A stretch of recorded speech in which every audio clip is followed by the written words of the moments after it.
Halo semuanya, perkenalkan nama saya Ade Rizkyulu dengan NIM 232201012. Saya merupakan salah satu mahasiswa dari Universitas Nias, Fakultas Ekonomi, Program Studi Manajemen.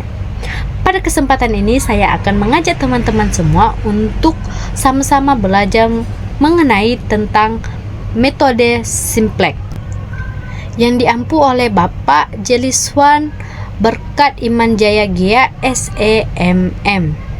Sebelum itu, kita harus lebih tahu dulu apa itu penyelesaian metode Simplex. Metode Simplex digunakan untuk menyelesaikan masalah optimasi yang melibatkan 3 variabel atau lebih yang tidak dapat diselesaikan dengan menggunakan metode grafik dengan menggunakan bantuan tabel. Metode Simplex dibedakan menjadi 2, yaitu menyelesaikan kasus maksimasi yang dimana kasus ini untuk mencari keuntungan secara maksimal. Yang kedua, minimasi, di mana metode ini mencari biaya minimum. Metode Simplex dikembangkan oleh George Danizing pada tahun 1947 yang merupakan lanjutan dari penyelesaian grafik. Ada beberapa hal yang harus diperhatikan dalam membuat bentuk baku atau standar metode Simplex. Yang pertama, nilai kanan fungsi tujuan harus positif. Yang kedua, nilai kanan fungsi kendala harus positif. Apabila negatif, nilai tersebut dikalikan dengan -1. Yang ketiga, fungsi kendala dengan pertidaksamaan atau lebih kecil dalam bentuk umum dirubah menjadi persamaan sama dengan menambahkan satu variabel slack. Variabel slack adalah kapasitas lebih yang tidak digunakan atau ideal dari unit produk bersangkutan. Untuk kali ini kita akan belajar mengenai metode Simplex secara minimasi, sehingga minimasi ini memiliki beberapa hal yang harus diperhatikan seperti yang saya bacakan tadi atau yang saya jelaskan tadi. Kita mengambil salah satu contoh yang terdapat di fungsi kendalanya, yaitu di UD bersama, yang dimana terdapat 2x1 ditambah 2x2 lebih kecil sama dengan 100 dengan titik optimasi 25,7 dan 21,5. 25,7 merupakan x1 sedangkan 21,5 merupakan x2, sehingga dapat kita kalikan 2 dikali 25,7 ditambah 2 dikali 21,5 menjadi 94,4. Maka jelas kita tahu 94,4 lebih kecil dari 100. Sisanya adalah 56 menit. Jadi sisa waktu yang demikian disebut dengan variabel slack. Fungsi kendala dengan pertidaksamaan lebih kecil atau lebih besar dalam bentuk umum diubah menjadi persamaan sama dengan mengurangkan satu variabel surplus dan menambahkan variabel artificial atau dilambangkan huruf R. Setiap variabel artificial dalam fungsi tujuan diberikan nilai penalti M, dengan M merupakan bilangan positif yang sangat besar. M bertanda negatif jika fungsi tujuannya memaksimalkan dan bertanda positif jika fungsi tujuannya minimasi. Baik, kita membahas salah satu soal bagaimana cara menyelesaikan metode Simplex dengan meminimumkan biaya yang dikeluarkan. Yaitu 1. Ini soalnya untuk menyelesaikan kasus dengan metode Simplex, kita akan menyelesaikan metode matematika di bawah ini. Meminimumkan atau negatif 3x1 ditambah x2 ditambah x3. Terdapat 3 kendala yang harus kita ketahui. Kendala yang pertama merupakan x1 dikurang 2x2 ditambah x3 lebih kecil sama dengan 11. Kendala kedua, min 4x1 ditambah x2 ditambah 2x3 lebih besar 3. Sedangkan kendala ketiga, 2x1 dikurang x3 sama dengan minus 1. Baik, kita akan mengubah setiap kendala-kendala ini menjadi yang dimana kendala pertama, x1 dikurang 2x2 ditambah x3 lebih kecil sama dengan. Tadi sudah kita katakan jika ada tanda lebih kecil sama dengan, akan kita ubah menjadi persamaan sama dengan menambahkan slash. Jadi akan kita ubah di kendala pertama, x1 dikurang 2x2 ditambah x3 lebih kecil sama dengan s atau slash. Jadi x1 dikurang 2x2 ditambah x3 ditambah s1 sama dengan 11. Sekarang kita masuk di kendala kedua. Minus 4x1 ditambah x2 ditambah 2x3 lebih besar sama dengan 3. Minus 4x1 ditambah x2 ditambah 2x3 lebih besar sama dengan 3. Ini harus diganti jadi lebih kecil. Sama dengan cara mengalihkan minus 1. Jadi dapat kita ubah 4x1 dikurang x2 dikurang 2x3 lebih besar sama dengan minus 3. 4x1 dikurang x2 dikurang 2x3 lebih kecil sama dengan minus 3. Jadi karena ada tanda sama dengan ataupun lebih kecil sama dengan, jadi kita tambahkan slash di belakangnya. Menjadi 4x1 dikurang x2 dikurang 2x3 ditambah s2. Kenapa slash 2? Karena di kendala pertama sudah ada slash pertama.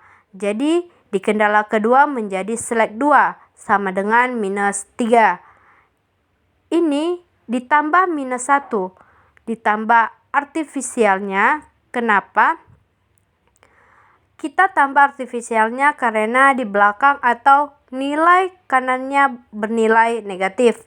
Ini nilai kanannya harusnya bernilai positif. Menjadi negatif.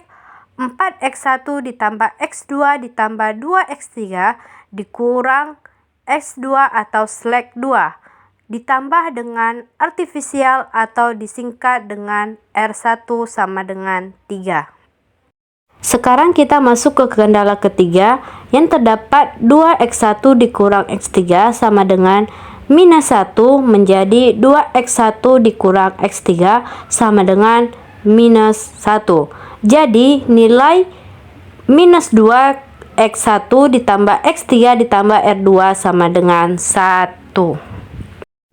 Sehingga artifisial dapat kita selesaikan dengan baik dengan cara minus 4x1 ditambah x2 ditambah 2x3 sama dengan s2 atau slash 2 ditambah r1 atau artifisial 1 sama dengan minus 3. Artifisial harus kita kembalikan ke kiri dengan cara R1 sama dengan 3 ditambah 4x1 dikurang x2 dikurang 2x3 ditambah s2.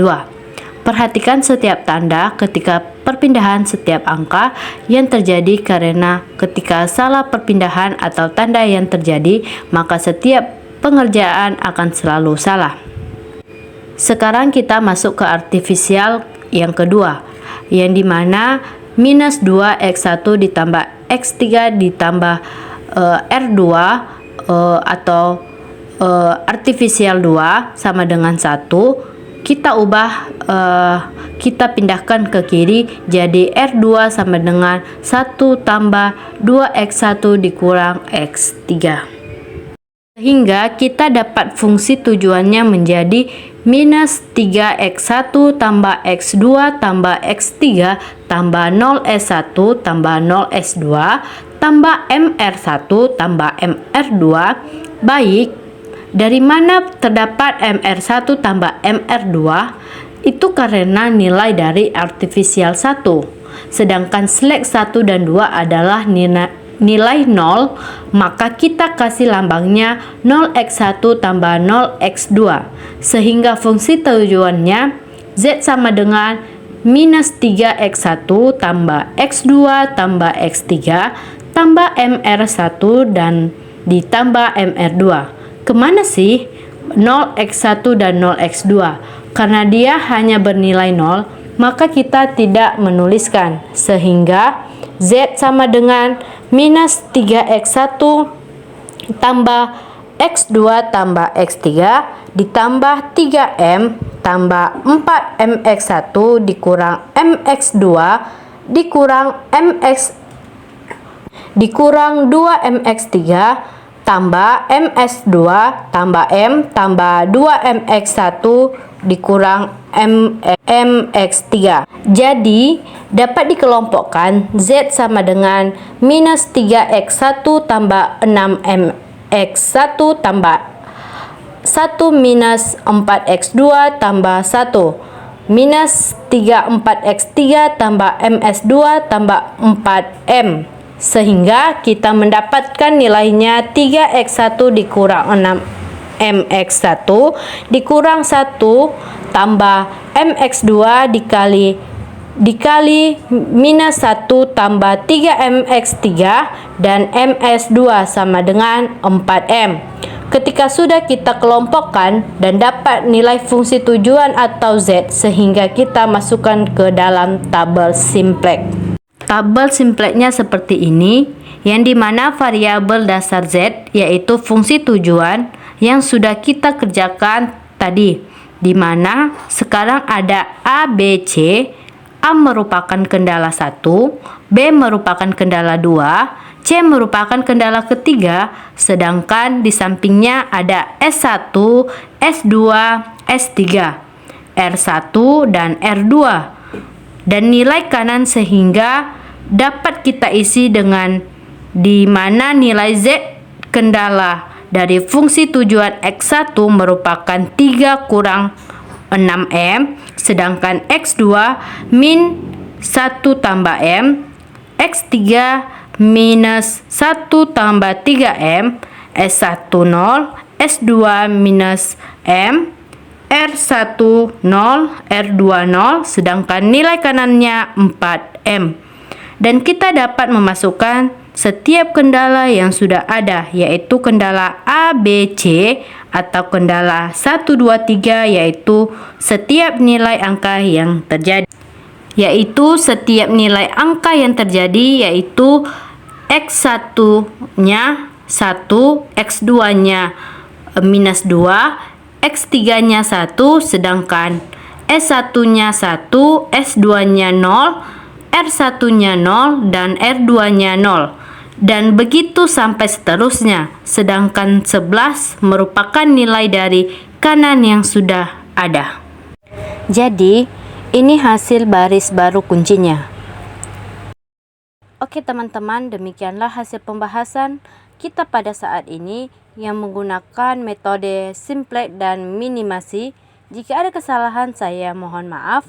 Demikianlah hasilnya, saya ucapkan terima kasih. Ya ahu, bye-bye.